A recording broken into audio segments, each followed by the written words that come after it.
स्वागत है आपका विज्ञान वृक्ष पर, जो बीएससी के स्टूडेंट्स और एस्पायरिंग स्कॉलर्स के लिए ज्ञान और सफलता का एक अनोखा साथी है। नमस्कार दोस्तों, विज्ञान वृक्ष के ऑनलाइन प्लेटफॉर्म पर आप सभी का हार्दिक स्वागत है और हम बात कर रहे हैं एनएमआर स्पेक्ट्रोस्कोपी की या H1 एनएमआर स्पेक्ट्रोस्कोपी की, और इसका एक और नाम से जानते हैं जिसे हम बोल सकते हैं पीएमआर यानी कि प्रोटॉन मैग्नेटिक रेजोनेंस स्पेक्ट्रोस्कोपी की। जो इसका प्रिंसिपल होता है कि किस तरह से ये जो स्पेक्ट्रोफोटोमीटर हमारा ऑपरेट करता है या किस प्रिंसिपल के ऊपर बेस्ड हमारी एनएमआर स्पेक्ट्रोस्कोपी है, वो हमने जान लिया था। आज हम बात करने वाले हैं हमारे सिग्नल की, यानी कि दोस्तों देखिए, आप किसी भी स्पेक्ट्रोस्कोपी को जब पढ़ने की कोशिश करते हैं तो हमें मिलता क्या है और करते क्या है, इसके बारे में थोड़ा सा आपको बताऊं तो हम क्या करते हैं। हमारे पास एक सैंपल होता है, हम जिसको एनालाइज करना चाहते हैं, तो एनालाइज करने के लिए हम एक इंस्ट्रूमेंट यूज करते हैं जो होता है हमारा स्पेक्ट्रोफोटोमीटर। तो हम उस इंस्ट्रूमेंट के अंदर अपना सैंपल लगा देते हैं, वहां पर एक ऑपरेशन जो है पर्टिकुलर फ्रीक्वेंसी पर पर्टिकुलर वेवलेंथ की रेडिएशंस के हिसाब से वहां पर ऑपरेट किया जाता है उस इंस्ट्रूमेंट के अंदर। तो उसके बाद हमें क्या होता है कि जो रिकॉर्डर होता है वो हमें एक डाटा रिकॉर्ड करके उसका एक स्पेक्ट्रा बनाता है, एक कागज के ऊपर हमें स्पेक्ट्रा देखने को मिलता है। तो जब हमने बात करी थी यूवी स्पेक्ट्रोस्कोपी की तो वहां हमें मिले थे एब्जॉर्प्शन बैंड्स, साथ में इंफ्रारेड स्पेक्ट्रोस्कोपी की बात करी तो वहां भी पर्टिकुलर पोजीशन के ऊपर बैंड मिले थे। जब बात करते हैं एनएमआर स्पेक्ट्रोस्कोपी की तो यहाँ भी हमें बैंड या बोलूँ तो इस केस में हमें सिग्नल मिलता है, क्योंकि काफी हाई रिजोल्विंग इसकी पावर होती है। वहां बैंड इसलिए मिला था क्योंकि अलग अलग वाइब्रेशनल रोटेशनल लेवल को वो नहीं सेपरेट कर पाए थे, तो अब सारी की सारी पोजीशन एक ही थी तो बैंड मिल गया था। यहाँ इसकी टेंडेंसी ज्यादा है, रिजोल्विंग पावर ज्यादा है। तो देखिए यहाँ पर हमें कुछ ऐसा सिग्नल मिलता है। क्या होता है, मैंने एक ग्राफ आपको मिलता है, एक साइड में आपको इंटेंसिटी दे दी जाती है, दूसरी साइड में अप्लाइड स्ट्रेंथ, फील्ड स्ट्रेंथ की जो मैग्नेटिक फील्ड आप लगाते हैं। क्योंकि आप फील्ड कैसे लगाते हैं, कैसे वो फ्रीक्वेंसी के ऊपर काम करता है, ये सारी बात जान चुके हैं। तो एक्स और वाई एक्सिस पर दो चीजें आपको दी जाती हैं और यहाँ पर आपको कुछ इस तरह की पीक देखने को मिलती है। इस पीक से इधर लो फील्ड होता है, इधर हाई फील्ड होता है। ये पीक मिलती कैसे है, एक बार जरा सी बात आपको वो बता देता हूं। क्या होता है कि एक वर्ड आता है एनएमआर के अंदर, न्यूक्लियर मैग्नेटिक रेजोनेंस। तो न्यूक्लियर यानी कि हम न्यूक्लियर की ट्रांजिशंस देखने वाले हैं, मैग्नेटिक फील्ड लगाने वाले हैं, और रेजोनेंस होता है। तो रेजोनेंस की जब मैंने आपको टर्म बताई थी कि रेजोनेंस होता क्या है, यानी कि एक तो होती है हमारी लार्मर फ्रीक्वेंसी या हम उसे प्रोसेशनल फ्रीक्वेंसी बोल सकते हैं, जिसके ऊपर हमारा जो मूवमेंट होती रहती है, हमारे जो स्पिनिंग होती रहती है। जब हम एक रेडिएशन यूज करते हैं ट्रांजिशन के लिए, जैसे कि यहाँ पर हम रेडियो वेव का यूज करते हैं क्योंकि एनएमआर स्पेक्ट्रोस्कोपी देख रहे हैं, तो एनएमआर की जो स्पेक्ट्रोस्कोपी के अंदर हम रेडियो वेव यूज करते हैं, जब उनकी फ्रीक्वेंसी लार्मर फ्रीक्वेंसी के बराबर हो जाती है तो उस कंडीशन को बोलते हैं रेजोनेंस। और ऐसी कंडीशन के ऊपर क्या होता है, वहां पर होता है हमारा स्पिन का इन्वर्जन बोल सकते हैं, या हम उसे बोल सकते हैं कि हमारा जो ट्रांजिशन है वो हो जाता है। हम ट्रांजिशन कैसे मानते हैं, जैसे कि स्पिन की इन्वर्टेड स्टेट है, यानी कि हमारे पास दो लेवल बने, plus half minus half. Hydrogen के केस में मैंने आपको बताया कि दो स्पिन स्टेट बनी। तो ट्रांजिशन हम कैसे देखेंगे कि जब वो स्पिन इन्वर्ट हो जाएगी तो हम वैल्यू को जैसे उल्टा लिख देते हैं, जैसे कि स्पिन का अगर मुंह हमने ऊपर की तरफ बनाया तो हम उसे प्लस हाफ लिख देते हैं, नीचे की तरफ बनाया तो माइनस हाफ लिख देते हैं। यानी कि यहाँ ट्रांजिशन कैसे होता है, यहाँ पर यानी कि उस पर्टिकुलर फ्रीक्वेंसी जैसे हुई तो यहाँ के वहां पर मोलिक्यूल ने एब्जॉर्प्शन स्पेक्ट्रा दिखा दिया, यानी कि मोलिक्यूल एक पर्टिकुलर वैल्यू के ऊपर एब्जॉर्ब करता है और वहां ट्रांजिशन होता है। हम ऐसे कुछ देख सकते हैं, और लेकिन वास्तव में वहां क्या होता है, वहां पर स्पिन इन्वर्ट हो रही होती है या स्पिन चेंज हो रही होती है। तो उसके पर्टिकुलर वैल्यू के ऊपर हमें ये कुछ ऐसी पीक हमें देखने को मिल जाती है। देखिए आपको क्या बताया गया है कि पीएमआर जो स्पेक्ट्रम है वो ऑब्टेन कर सकते हैं हाइड्रोजन न्यूक्लियाई के केस में, कैसे, कांस्टेंट मैग्नेटिक फील्ड पर, और क्या कर करके इलेक्ट्रोमैग्नेटिक रेडिएशन डिफरेंट फ्रीक्वेंसी की यूज करके। हमारे पास क्या तरीका है कि कांस्टेंट मैग्नेटिक फील्ड यूज करके, क्योंकि देखिए जब तक मैग्नेटिक फील्ड हम नहीं लगाएंगे तब तक स्पिन जो है वो स्प्लिट नहीं होंगी अलग अलग स्पिन स्टेट के अंदर, आप इस बात को जानते हैं। तो रिक्वायरमेंट है मैग्नेटिक फील्ड की। तो मान लीजिए कोई एक पर्टिकुलर टेस्ला, मान लीजिए 1.4 टेस्ला का मैग्नेटिक फील्ड मैंने अप्लाई कर दिया, उसको कांस्टेंट रखते हैं। अब क्या करेंगे, अब हम डिफरेंट, देखिए क्या लिखा हुआ है, मैग्नेटिक फील्ड को कांस्टेंट करके और ट्रांसमिट कराते हैं electromagnetic radiation of different frequency. अलग अलग फ्रीक्वेंसी की मैग्नेटिक जो रेडिएशन है, इलेक्ट्रोमैग्नेटिक रेडिएशन है, उनको यूज कराते हैं। और क्या करते हैं, ऑब्जर्विंग द फ्रीक्वेंसी, फ्रीक्वेंसी को ऑब्जर्व करते हैं which the transition is absorbed, which the radiation is absorbed, कि कौन सी फ्रीक्वेंसी की रेडिएशन एब्जॉर्ब करी गई है। उसके बाद आपको क्या बताता है कि the frequency of magnetic radiation constant while varying the strength of magnetic field is more convenient. दो तरीके आपको बताए गए हैं दोस्तों। आपको क्या तरीका बताया गया है कि हमने देखना है स्पेक्ट्रा। स्पेक्ट्रा को डिटेक्ट करने का क्या तरीका है? आप एक तो ऐसा कर सकते हैं कि आप मैग्नेटिक फील्ड को कांस्टेंट रखें। आप एक चलो 1.4 टेस्ला का छोड़िए, आप उसका डबल लगा लीजिए। जितना भी आप मैग्नेटिक फील्ड लगाएंगे वो डायरेक्टली प्रोपोर्शनल होगा आपके एनर्जी स्पेसिंग के, आपकी फ्रीक्वेंसी उससे डायरेक्ट रिलेट करेगी, सब कुछ उससे रिलेट होता हुआ चलेगा। आपने एक पर्टिकुलर फ्रीक्वेंसी का आप कैसा कर सकते हैं कि या तो आप फील्ड को जो मैग्नेटिक फील्ड लगाते हैं उसको कांस्टेंट कर लीजिए, अलग अलग फ्रीक्वेंसी की यूज करके वहां से चेक कर लीजिए, या आप क्या कर सकते हैं, आप फील्ड को वेरी कराते रहें। फील्ड कौन सा? मैग्नेटिक फील्ड जो स्ट्रेंथ है उसके मैग्नीट्यूड को बार बार बदलते रहिए, आप एक ही फ्रीक्वेंसी की यूज कीजिए। ये वाला मेथड जो है आप ऐसे भी कर सकते हैं। तो क्या होगा, हम देखते हैं कि जैसे कि हाइड्रोजन के केस में कुछ इस तरह की पीक देखने को मिलती है, लेकिन दोस्तों वास्तव में ऐसा नहीं होता है, ऐसी पीक नहीं मिलती है। ये पीक क्या करती है? अब क्या होगा, हम एक सिंपल मॉलिक्यूल लीजिए, हमने कोई सैंपल लिया, उसका स्पेक्ट्रा हमने देखा, हमने सोचा कि ऐसी ऐसी कोई पीक हमें मिलेगी, लेकिन क्या होता है कई बार वो जो प्रोटॉन है जिसकी पोजीशन हमें मिलती है, क्योंकि देखिए H1NMR की बात कर रहे हैं तो हमें सिग्नल किसका मिलेगा? हाइड्रोजन का। तो हाइड्रोजन का जो सिग्नल मिलता है ये सिग्नल ऐसा नहीं मिलता, क्योंकि जो सारी की सारी चीजें हैं अब डिपेंड करने लग जाती हैं उसके एनवायरनमेंट के ऊपर। क्योंकि देखिए संगति का फर्क तो पड़ता ही है, आप किस संगत में रह रहे हैं ये आपका कुछ न कुछ आपके करेक्टर में इसकी झलक देखने को कई बार मिल जाती है। तो ऐसे ही जब हाइड्रोजन का स्पेक्ट्रम हमें मिलता है तो जो उसका आसपास का माहौल कैसा है उसकी जो झलक है यहाँ मिलती है। क्या होता है, उसके पास में किस प्रकार के मॉलिक्यूल प्रेजेंट हैं, उसका जो पड़ोसी हाइड्रोजन है वो कैसा है, वो उसके जैसा है या नहीं है, वो इक्विवेलेंट है या नहीं है, और वो किसके ऊपर डिपेंड करता है? उसकी केमिकल प्रॉपर्टीज के ऊपर। तो सारा का सारा सिनेरियो ऐसा बनता है कि उसके आसपास की कंडीशन एक जैसी न होने के कारण हमें स्पेक्ट्रम के अंदर चेंज देखने को मिलने लगता है। आइए उसके बारे में जानते हैं क्या कुछ है। तो आपको क्या बताया गया है, और पिछली क्लास के अंदर मैंने एक और बात आपको बताई थी दोस्तों, कि जो हम बात कर रहे थे इलेक्ट्रिक फील्ड की, हमने बात करी थी क्या? हमने एनर्जी की बात करी थी। एनर्जी का सीधा सा रिलेशन मैंने आपको मैग्नेटिक फील्ड की स्ट्रेंथ के साथ बताया था। मैंने आपको बताया था लार्मर फ्रीक्वेंसी, हमने देखा था कि जो डाइपोल मोमेंट प्रोड्यूस हो रही थी वो जो हमारी एंगुलर मोमेंटम था उसके साथ जब रेशियो देखा तो वहां से टर्म आई थी मेरे पास, एक गामा टर्म आई थी जिसे मैंने गायरो मैग्नेटिक रेशियो या मैग्नेटिक रेशियो ऑफ गायरेशन बोला था। उसका काफी यूज यहाँ पर देखने को मिलता है। ये भी आपको इंपॉर्टेंट पॉइंट याद रखना है। जो उनका एनर्जी का रिलेशन आया था दोस्तों, जो आपके पास आया था रिलेशन, जो हमने देखा था कि ई जो है वो हम एच सी के बराबर एच लैम्डा या एच न्यू के बराबर लिख सकते हैं, या जो हम न्यू है उसको मैंने आपको बताया था हम उसको कैसे लिख सकते हैं, गामा B0/2 से भी आपको बता दिया था। ये रिलेशन काफी इंपॉर्टेंट रिलेशन है, ये हर बार आपको यूज करना पड़ेगा। आगे चलते क्या बताता है कि हम एक्स एक्सिस पर क्या लेते हैं, ये आपको सिर्फ बताया गया जो मैंने ड्रॉ करके दिखाया था कि वाई एक्सिस पर हम लेते हैं इंटेंसिटी ऑफ एब्जॉर्प्शन और एक्स एक्सिस पर लेते हैं हम फील्ड की स्ट्रेंथ। उसके बाद आपको क्या बताता है, हाँ एक और बात देखिए, जो आपको ये बताया गया है, आप देखिए अब आने वाली क्लासेस के अंदर आपको कुछ फील्ड का देखने को इफेक्ट मिलेगा, जिसमें हम क्या बातें करेंगे, हम वहां पर देखेंगे फील्ड स्ट्रेंथ के कारण क्या होता है। कई बार हमारा जो ये सिग्नल है ये शिफ्ट हो जाता है, शिफ्ट कई बार डाउन फील्ड हो जाता है, कई बार अप फील्ड हो जाता है, कई बार जो है वो लो फील्ड हो जाता है, कई बार हाई फील्ड हो जाता है। तो उसमें क्या होगा, यानी कि अगर इससे राइट साइड में चलूंगा तो मैं उसको बोलूंगा हाई फील्ड, इससे मैं लो साइड में चलूंगा, इधर लेफ्ट साइड में चलूंगा तो लो फील्ड। ये भी बात आपने याद रखनी है, क्योंकि अभी आगे केसेस आएंगे बहुत सारे। अभी तो हम ये देख रहे हैं कि हम एक सैंपल का डाटा कलेक्ट करके क्या मिलता है, लेकिन जब सैंपल के अंदर इंप्यूरिटीज आएंगी, अलग अलग फंक्शनल ग्रुप आएंगे, या सैंपल की पीक हमें मिलेंगी, हम उनको डिटेक्ट करेंगे, तो किस वैल्यू के ऊपर, किस पोजीशन के ऊपर कौन सी पीक आती है, उसके बारे में जानने के लिए आपको इन सारी प्रॉपर्टीज को भी जानना होगा।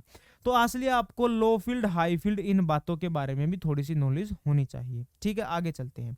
आपको क्या बताया गया है, देखिए, when the operating frequency of NMR instrument is increased, सीधा सा रिलेशन है। देखिए, आप फील्ड को बढ़ाएंगे, फील्ड की स्ट्रेंथ को बढ़ाएंगे तो आपकी फ्रीक्वेंसी बढ़ जाएगी, और अगर आप फ्रीक्वेंसी को बढ़ाते हैं तो भी आपको फील्ड की स्ट्रेंथ को बढ़ाना पड़ेगा, तभी हमारा एनएमआर का जो इंस्ट्रूमेंट है वो प्रॉपर्ली काम कर पाएगा। तो यही बात आपको बताता है कि when the operating frequency of NMR instrument is increased, the energy difference between the two Spain state increase, बिल्कुल बढ़ेगा, क्योंकि रिलेशन आपको बताया। देखिए रिलेशन क्या है, is equal to H nu, nu क्या frequency, gamma B naught by 2 pi, आप बी नोट को बढ़ा देंगे फ्रीक्वेंसी बढ़ेगी। डायरेक्ट क्या है, आप यहां से ऐसे भी तो लिख सकते हैं, E is equal to gamma B naught, और यही इसीलिए क्या बराबर आता है, एच न्यू जो है वो गामा बी नोट के बराबर आता है ना। और 2 पाई क्यों लिखते हैं, ये तो हम इसलिए लिखते हैं कि गामा जो है वो उसकी यूनिट होती है एच अपॉन 2 पाई, यूनिट के अंदर जो है इसको हम यूज करते हैं। जो मेन मुद्दा है वो तो ये होता है, लेकिन शॉर्ट फॉर्म हम इसको ऐसे लिख देते हैं। तो यहां से आप देखते हैं कि आप मैग्नेटिक फील्ड की स्ट्रेंथ को बढ़ा लें या फ्रीक्वेंसी को बढ़ा लें। देखो फ्रीक्वेंसी के भी डायरेक्टली प्रोपोर्शनल, मैग्नेटिक फील्ड के भी डायरेक्टली प्रोपोर्शनल, यहां से आ जाता है। तो मैग्नेटिक फील्ड की स्ट्रेंथ को बढ़ाएं या फ्रीक्वेंसी को बढ़ाएं, एनर्जी स्पेसिंग बढ़ेगी बढ़ेगी और बढ़ेगी। आगे चलते हैं, आगे आपको क्या बताया जाता है, आपको बताया गया है कि जो सिंपल सा केस है कि हम ऐसा मान के चलते थे कि एक हाइड्रोजन है उसका एक पर्टिकुलर स्पेक्ट्रा मिलता है, लेकिन दोस्तों मैंने आपको बताया कि उसका माहौल, कि किस माहौल के अंदर वो प्रेजेंट है, उसकी संगति कैसी है, उसके आसपास के जो उसके पड़ोसी हाइड्रोजन है उनका एनवायरमेंट कैसा है, वो इस सारी चीजों को इफेक्ट करता है। तो कैसे इफेक्ट करता है आपको बता देखिए, it has been discovered that not all proton absorb at the same frequency. हम तो ये मान के चले थे कि हम एक पर्टिकुलर फ्रीक्वेंसी की वेव यूज करेंगे और उस पर्टिकुलर फ्रीक्वेंसी के ऊपर ही एब्जॉर्प्शन हो जाएगा, लेकिन सारे के सारे जो प्रोटॉन हैं वो एक जैसे नहीं हैं, इसीलिए वो एक जैसी फ्रीक्वेंसी को फील कर ही नहीं रहे, वो एक जैसी मैग्नेटिक फील्ड को फील कर ही नहीं रहे, उनको तो जो फीलिंग है वो अलग अलग आ रही है, क्योंकि सबका नेचर अलग अलग है। इसीलिए एक हाइड्रोजन जो है वो कम फ्रीक्वेंसी को फील कर रहा है, कोई ज्यादा। कम और ज्यादा क्यों, ये भी इंपॉर्टेंट बात है, ये मैं आपको अगली क्लास में बताऊंगा कि कम और ज्यादा का रोल भी क्या है, कि क्यों किसी को कम लग रही है, क्यों किसी को ज्यादा लग रही है, वो भी सारी बातें आपको बताऊंगा। लेकिन आज सिर्फ बताता हूं कि कम और ज्यादा लगती है, और इसी वजह से इनकी जो पोजीशन है वो भी अलग अलग आती है। ठीक है, तो हम क्या बताते हैं कि अदर वर्ड्स, दूसरे वर्ड में मैं क्या कह सकता हूं कि ईच प्रोटॉन और each set of equivalent proton will have slightly different environment, उनका कुछ ना कुछ डिफरेंट एनवायरनमेंट होता है देन एवरी अदर सेट दूसरे से, and the equivalent proton so absorb slightly different applied field strength. इसीलिए अप्लाइड जो फील्ड स्ट्रेंथ है उससे कुछ स्लाइटली डिफरेंट, उससे कुछ अलग पोजीशन पर वो क्या करते हैं, हमें पीक उसकी जो सिग्नल है वो मिलता है, यानी कि सेम पोजीशन के ऊपर नहीं मिलता है। ठीक है, उसके बाद एक और बात आपको बताई गई है, इंस्ट्रूमेंट क्या है, एब्जॉर्ब करेगा डिफरेंट डिफरेंट मॉलिक्यूल्स का। हम देख लेंगे कि कैसे हम इसको डिटेक्ट कर पाएंगे कि जो हाइड्रोजन है वो अलग अलग है। अब उसको डिटेक्ट भी तो करना है, हमारा मेन मकसद क्या है स्पेक्ट्रोस्कोपी को पढ़ने का, कि हम चाहते हैं कि हम सैंपल का स्ट्रक्चर डिटरमाइन कर पाए। हमारी मेन कोशिश यही रही है, शुरू से हमारी कोशिश रही है कि जो सैंपल या तो कोई नेचुरल प्रोडक्ट्स जो हमें नेचर से मिला है या हमने उसको लेबोरेटरी के अंदर बनाया है, हम उसके बारे में जानकारी जुटा पाएं कि वो क्या चीज है।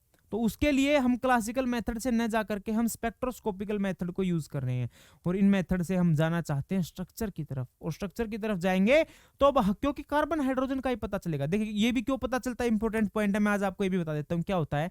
नेचर की जो अबंडेंस होती है उसके हिसाब से भी हमारे इंस्ट्रूमेंट काम करते हैं।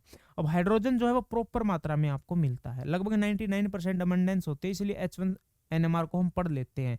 अब कार्बन का जो है वो कम मिलता है, या कोई और एटम है जिसका कम मिलेगा, तो फिर उसीलिए उसके रिलेटिव जो स्टडी करनी थोड़ी सी मुश्किल हो जाती है। तो अब ये आपको पीक मिली, इतनी सी बात शायद आपको क्लियर हो गई होगी। देखिए अगर आप इन स्लाइड नोट्स को जो है डाउनलोड करना चाहते हैं तो आपका जो वीडियो है, वीडियो के डिस्क्रिप्शन बॉक्स में आपको लिंक भी मिल जाएगा, आप वहां से डाउनलोड कर सकते हैं और अच्छे अपने नोट्स तैयार कर सकते हैं अगर आप सब्जेक्टिव पेपर की तैयारी कर रहे हैं। बात कर रहे थे मैं ग्राफ की। अब आपको ये जो पीक दिखी, आपको पीक की हाइट, कई बार क्या होती है, अब दो चीजें होती हैं, एक होती है पीक की स्ट्रेंथ और एक होती है उसकी इंटेंसिटी। स्ट्रेंथ किस चीज को बताती है कि आपको अगर स्ट्रेंथ मतलब कि वो हाइट कितनी है उसकी, एक आपको बताती है कि वो मोटी कितनी, ब्रॉड कितनी है। तो इसके अंदर क्या है, अब जो उसकी इंटेंसिटी होती है यानी कि पीक की हाइट, वो डिपेंड करती है हमारी पॉपुलेशन रेशियो के ऊपर, क्योंकि सारा का सारा खेल कैसे चल रहा है कि ट्रांजिशन होंगे तो एब्जॉर्प्शन होगा, और ट्रांजिशन जितने ज्यादा होंगे एब्जॉर्प्शन उतना ज्यादा होगा, और जितना ज्यादा एब्जॉर्प्शन होगा उतनी ही ज्यादा हमें पीक की स्ट्रेंथ मिलेगी, उसकी इंटेंसिटी मिलेगी। तो अब जो ये इंटेंसिटी है, ये सारा का सारा खेल चलता है हमारा पॉपुलेशन रेशियो के ऊपर। तो एक और पॉइंट जो स्पेक्ट्रम से हमारे जो रिलेटेड है वो पॉपुलेशन डेंसिटी रेशियो, उसके बारे में भी मैं आपको थोड़ा सा बता देता हूँ। देखिएगा, देखिए पॉपुलेशन रेशो निकालने से पहले एक बात आप ये जान चुके हैं कि जब मैंने कोई भी हमने हाइड्रोजन का मॉलिक्यूल लिया था और वहां पर ये जो आपको व्हाइट लाइन दिखा रही है, ये है आपकी अप्लाइड जो मैग्नेटिक फील्ड है उसकी डायरेक्शन। जो अप्लाइड मैग्नेटिक फील्ड थी डायरेक्शन, जब हमने मैग्नेटिक फील्ड स्ट्रेंथ वहां पर अप्लाई करी थी तो जो हमें स्पिन का कुछ फंडा हमें देखने को मिला था, 2 स्पिन स्टेट्स के अंदर इसकी स्पिन डिवाइड हो गई थी। तो यहाँ पर मान लीजिए इसकी एनर्जी में -1/2 +1/2 कुछ ऐसा करके मैंने आपको दिखाया था, 2 स्टेट हमारे पास बनी थी। तो अब जो ये पॉपुलेशन रेशियो है वो क्या बताता है, वो आपको बताता है कि एक जो हमारा लेवल है, जो एनर्जी लेवल है, उसके अंदर एक मॉलिक्यूल जो सैंपल है उसके मॉलिक्यूल्स की कितनी पॉपुलेशन है। तो देखिए अब जो इसके बीच की एनर्जी अगर हमने निकालनी है, ये वाली एनर्जी, तो ये एनर्जी निकालने के लिए हम क्या करेंगे, हम क्या करते हैं, हम फाइनल एनर्जी में से जो लोअर वाली एनर्जी है इसको घटा देते हैं। तो हम इसको क्या कैसे निकालते हैं, जो डेल्टा ई है हम उसको कैसे निकालेंगे, यानी कि एनर्जी ऑफ -1/2 माइनस में एनर्जी ऑफ +1/2।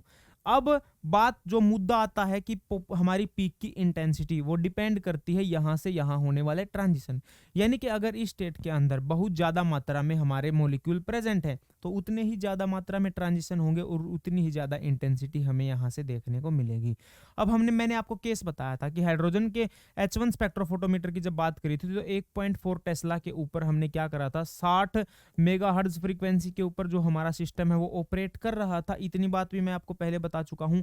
अब जो ये पर्टिकुलर वैल्यू इतने मैग्नेटिक फील्ड स्ट्रेंथ की है, इस पर्टिकुलर वैल्यू के ऊपर क्या होता है, हमारा जो स्पेक्ट्रोफोटोमीटर के अंदर जो ट्रांजिशन हो रहे हैं, जिनको स्पेक्ट्रोफोटोमीटर डिटेक्ट कर रहा है दोस्तों, उन ट्रांजिशंस की जो एनर्जी होती है वो हर एक स्ट्रेंथ के ऊपर, हर एक पॉइंट के ऊपर उसकी एक पर्टिकुलर एनर्जी होती है।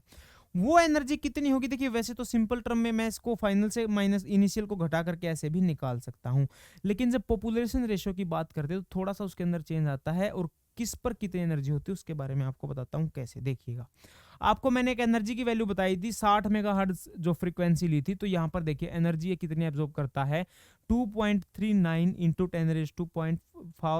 10.5 किलो जूल पर मोल, इतनी एनर्जी इसने एब्जॉर्ब करता है, इतनी एनर्जी होती है इसकी। लेकिन क्या होता है कि जब अलग अलग केस हमने बात करे थे ना, देखिए जब मैंने आपको IR बताई थी, UV बताई थी, तो उसके अंदर हमने क्या करा था, मैंने आपको बता दिया था कि हम ट्रांसलेशनल जो है हमारा उसको हम नहीं पढ़ते हैं। क्यों नहीं पढ़ते हैं, क्योंकि जितने भी एनर्जी लेवल थे वो हमारी रूम टेम्परेचर की एनर्जी के ऊपर पहले ही ऑक्यूपाई थे। हम वाइब्रेशनल को पढ़ते हैं, हम रोटेशनल को पढ़ते हैं, लेकिन हम इलेक्ट्रॉनिक को भी नहीं पढ़ते, ज्यादा नहीं पढ़ते, क्योंकि क्या होता है कि उन ट्रांजिशन को कराने के लिए हमें इतनी ज्यादा एनर्जी की जरूरत होती है कि मॉलिक्यूल जो है वो हमारा डिसोसिएट हो जाता है।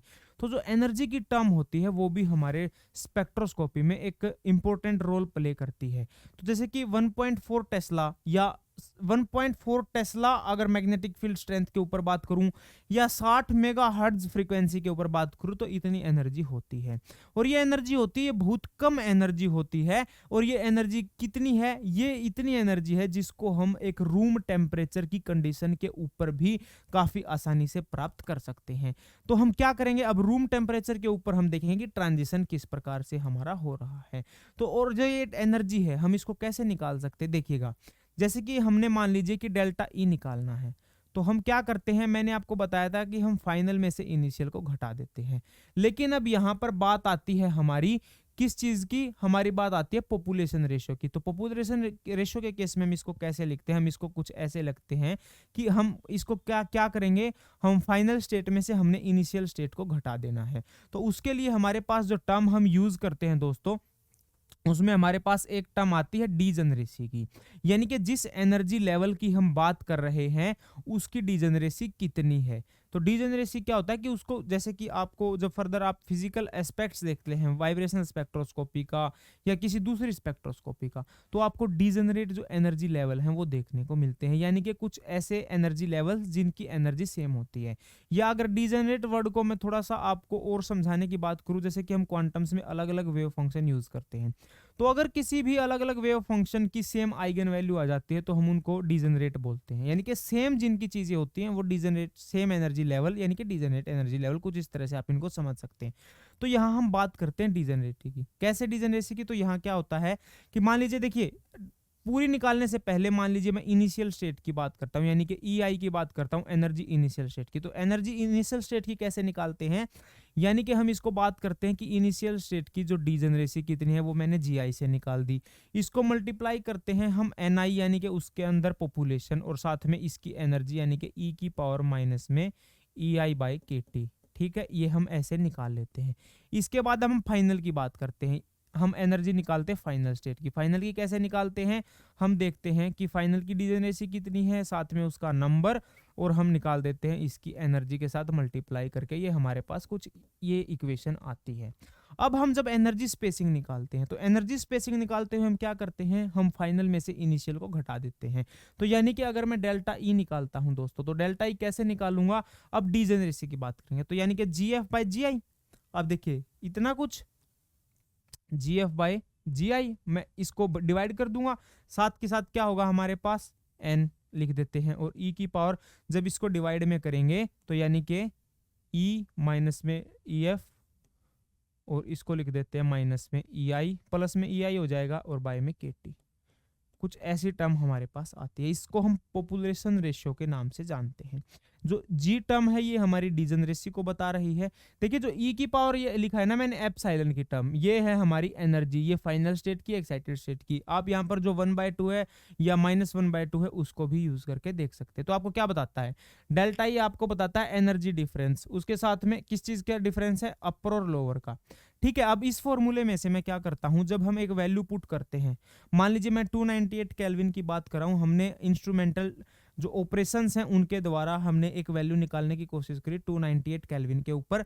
हमने फ्रीक्वेंसी, जो हमने मैग्नेटिक फील्ड की स्ट्रेंथ यूज करी वो हमने यूज करी 1.4 टेस्ला, और जो वहां पर उस टाइम पर मेरी फ्रीक्वेंसी थी वो मेरी 60 मेगाहर्ट्ज फ्रीक्वेंसी के ऊपर हमारा इंस्ट्रूमेंट ऑपरेट करेगा। तो वहां जो वैल्यू आई, हमने क्या देखा कि जो एक इतने 1 सैकड़ा, हजार, 10 लाख, 10 लाख, यानी कि 10 लाख 9 जो न्यूक्लियाई थे, और वो हमारे थे लोअर स्टेट में, और जो 10 लाख न्यूक्लियाई थे वो अपर स्पिन स्टेट के अंदर आए। यानी कि कुछ ऐसा यहां पर और यहां पर 2 स्पिन स्टेट मेरी बनी जब मैंने मैग्नेटिक फील्ड जो स्ट्रेंथ थी वो लगाई। तो उस केस में क्या हुआ, यहां पर ये थी ग्राउंड स्टेट। ठीक है, मैं इसको जी ग्राउंड को बताता है, और ये एक्साइटेड को या फाइनल स्टेट को आप लिख सकते हैं। ठीक है, ग्राउंड और फाइनल बता देता हूं। तो ये जो था यहां पर है इतने मॉलिक्यूल प्रेजेंट, और ये नीचे वाली स्टेट की बात करता है, ऊपर वाली स्टेट में है इतने मॉलिक्यूल प्रेजेंट, यानी कि 10 लाख तो ऊपर वाली में है, और जो 10 लाख 9 मॉलिक्यूल हैं वो नीचे वाली में है। अब देखिए आपको एक टर्म यहां से भी देखने को मिलेगी, जो मैंने n लिखा है ये इन दोनों का डिफरेंस करके लिखा है NF माइनस NI से।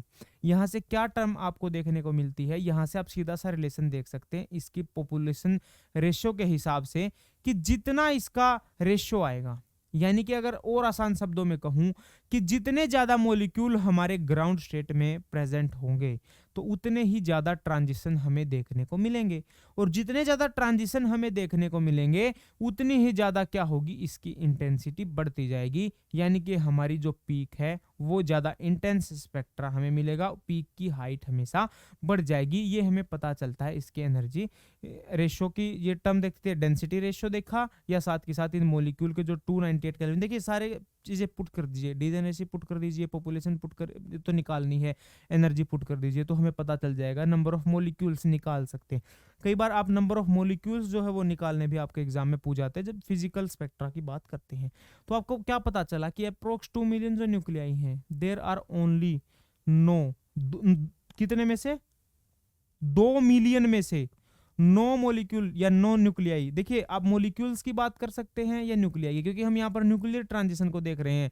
हमारा जो न्यूक्लियर स्पिन है उसके अंदर चेंज आ रहा है, तो अब मॉलिक्यूल को मैंने न्यूक्लियाई के साथ रिप्लेस कर दिया है। तो आपको क्या बताता है कि 2 लाख में से केवल 9 न्यूक्लियाई ऐसे हैं जो लोअर स्पिन स्टेट में बचते हैं ट्रांजिशन के बाद। यहां से क्या पता चलता है, nuclei are the ones which are, ये 9 न्यूक्लियाई ही ऐसे हैं जो रिस्पॉन्सिबल हैं NMR से, मतलब 9 जो बचे हुए हैं वो, उनसे अलग जो 10 लाख और हैं वो हमारे न्यूक्लियर ट्रांजिशंस के लिए रिस्पॉन्सिबल हैं। तो इस तरह से जो है ना, ये जो एक्साइटमेंट हुआ, देखिए न्यूक्लियर ट्रांजिशन मैं बताता हूँ एक्साइटमेंट कैसे है कि उनकी जो स्पिन थी वो मैग्नेटिक फील्ड अप्लाई करने के बाद चेंज हो गई, और वो स्पिन चेंज जो हुई थी वो एक पर्टिकुलर फ्रीक्वेंसी के बाद स्पेक्ट्रोफोटोमीटर ने डिटेक्ट कर ली और उसकी हमें सिग्नल दे दिया। सारी की सारी बात ये है। अब आप इसको कैसे भी अपने अपने हिसाब से समझ सकते हैं कि आप एक्साइटेशन को कैसे देखते हैं। एक और इंपॉर्टेंट लाइन मैंने आपको येलो कलर से यहाँ पर इंडिकेट करी, आपको बताता है कि when the operating frequency of NMR instrument is increased the energy between two spin state increase. काफी इंपॉर्टेंट लाइन है और 3 से 4 बार ये लाइन मैं आपको बता चुका हूँ कि जैसे जैसे फ्रीक्वेंसी बढ़ाएंगे या जैसे जैसे मैग्नेटिक फील्ड की स्ट्रेंथ बढ़ाएंगे एनर्जी स्पेसिंग बढ़ती चली जाएगी। और देखिए जितनी ज्यादा एनर्जी स्पेसिंग बढ़ेगी उतना ही क्या होगा, अब कम एनर्जी के ऊपर मान लीजिए मेरा कोई जो है वो ऑपरेशन हो रहा है, तो कम एनर्जी का ऑपरेशन का क्या मतलब है, डायरेक्टली उसका फ्रीक्वेंसी के साथ रिलेशन है। E is equal to H nu आप जानते हैं, E is equal to H nu आप जानते हैं। यानी कि अगर कम एनर्जी स्पेसिंग होगी तो फ्रीक्वेंसी जो कम यूज होगी, जो रेडिएशन हम यूज कर रहे हैं यानी कि लार्मर फ्रीक्वेंसी कम होगी, और अगर एनर्जी फ्रीक्वेंसी बढ़ेगी तो हमें एक ज्यादा फ्रीक्वेंसी की वेव, ज्यादा फ्रीक्वेंसी की रे, ज्यादा फ्रीक्वेंसी की रेडियो वेव यूज करनी पड़ेगी ताकि हमारा एब्जॉर्प्शन हो सके या हमारा मॉलिक्यूल के अंदर जो न्यूक्लियर स्पिन का ट्रांजिशन हम देख रहे हैं वो ट्रांजिशन हो सके। तो इतनी सारी बात थी। देखिए 2 एग्जांपल मैंने आपको बताए, फिर रिलेशन बताता है। नीचे वैल्यूज लिखी हुई हैं, देखिए 16 के ऊपर 100, 32 के ऊपर 200, 48 के ऊपर 300। ये आपको क्या बता रहा है, ये आपको बता रहा है कि ये बढ़ रहा है 16 के साथ 100, 32 के साथ 200। मेगाहर्ट्ज आपको क्या बताता है, फ्रीक्वेंसी को, कि आप जैसे जैसे इसके अंदर चेंज करते जाएंगे। देखिए डबल करी, 16 से 32 गई तो 100 से 200 हो गई, 32 से अब 16 से 48 गए तो 300 हो गई। जैसे जैसे आप बढ़ाते जाएंगे, जिस मल्टीप्लिसिटी करेंगे तो मल्टीप्लिसिटी, एडिशन करेंगे तो एडिशन डायरेक्टली प्रोपोर्शनल होता है। जैसे आप बढ़ाएंगे वैसे ही वैल्यू बढ़ती चली जाएगी। तो इस प्रकार से ये जो हमने देखा कि कैसे एक जो स्पेक्ट्रम है, कैसे एनएमआर इंस्ट्रूमेंट से एक कागज पर पीक हमें मिलती है, वो कुछ इस प्रकार की पीक मिलती है। अब ये तो एक पीक बताई, लेकिन वास्तव में ऐसा नहीं होता। वास्तव में जो हमें मिलता है वो तो बहुत ही कॉम्प्लेक्स होता है, लेकिन ये मैंने एक सरल सा आपको बताया कि एक पीक बताई ऐसी मिलेगी, इसके पास ढेर सारी और पीक होंगी, अलग अलग पॉइंट्स, क्योंकि जितने हाइड्रोजन होंगे इक्विवेलेंट, नॉन इक्विवेलेंट, सारी की सारी चीजें एक दूसरे के साथ रिलेट करती हुई चलेंगी। किसकी कैसी पीक होगी और कैसी नहीं होगी, ये सारी बातें जानेंगे अगली क्लास के अंदर। आज हमने सिंपल इतना देख लिया कि एक इंस्ट्रूमेंट से किस तरह का जो स्पेक्ट्रा है वो हमें देखने को मिलता है। तो अगली क्लास देखने के लिए हमारे साथ बने रहेगा और आप सभी का बहुत बहुत धन्यवाद।